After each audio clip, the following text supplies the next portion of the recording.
ხო. მოკლედ. და რატომღაც სამეთვალყურეო საბჭოს თავმჯდომარე კიდე ლიაიკოკა იყო.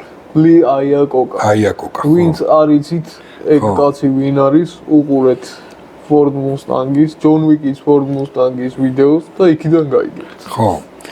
და რატომღაც არ დააფინანსა რა თავიდან. მოიცა, ლიაიკოკა ვინ იყო?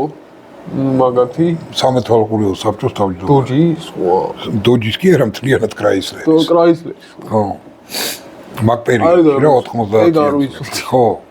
და ფაქტიურად რა დაბლოკა რა. ვაიბერი. ხო.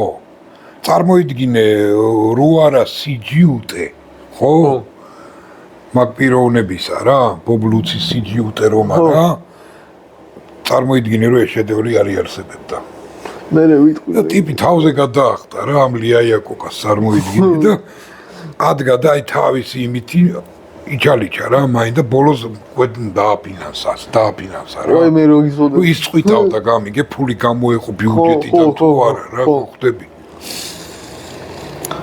და 1992 წელს სოფლიომ პირველად ნახა აი ეს ავტომობილი.